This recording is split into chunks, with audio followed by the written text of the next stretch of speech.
Hey everybody, huge news. They just confirmed that Danny Elfman is going to be scoring Justice League. So there's a whole bunch of stuff that comes with that, but I'll do a preview for some of his older classic themes because you probably remember him from at least one big thing, either Batman, Spider-Man, or even the Flash TV show. New round of the Flash Ring giveaway too. All you have to do to enter is be a subscriber, leave a comment on this video. There isn't really any drama behind the decision to go with Danny Elfman over Junkie XL. But if you weren't aware, Junkie XL was the composer that Zack Snyder brought on for Batman v Superman, who was also already working on the score for Justice League when they hired Danny Elfman. It sounds like a bigger thing than it actually is, but this is the statement that he issued. Like, he tweeted this out yesterday right after they made the Danny Elfman announcement. So he said, "As my mentor Hans Zimmer told me, you haven't made it in Hollywood as a composer until you get replaced on a project, so I guess I finally graduated this week.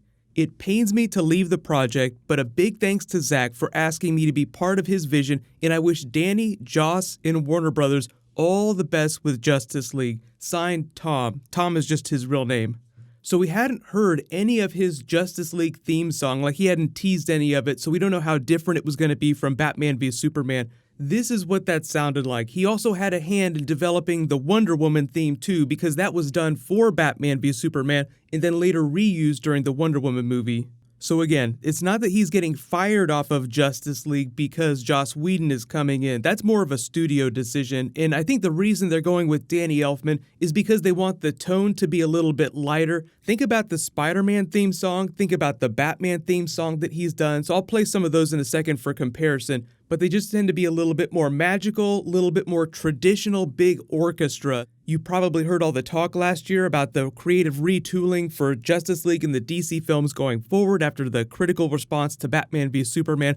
I don't think that was as big a deal as people were making it out to be, but based on Junkie XL's statement, they were very clearly planning on going in a different direction originally.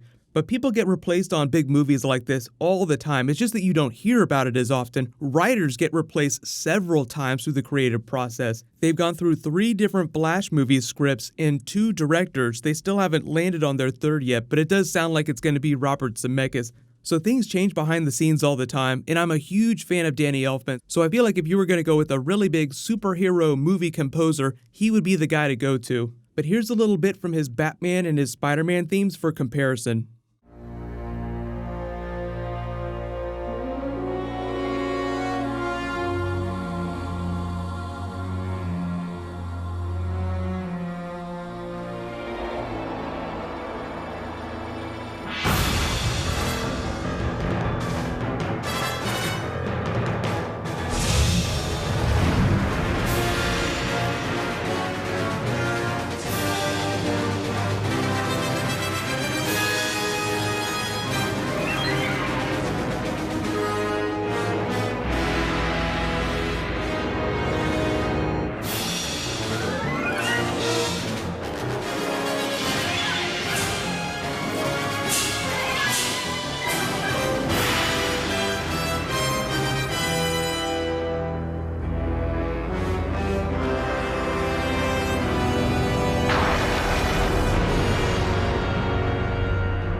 So all this Danny Elfman stuff is good news. It might sound like there's drama behind the scenes, but there's no drama. It's not that big a deal. And Zack Snyder just tweeted out this anniversary picture of Superman back during Man of Steel. And they've been doing a couple reshoots. It looks like they're shooting some Wonder Woman flashbacks. They're shooting some Gotham scenes.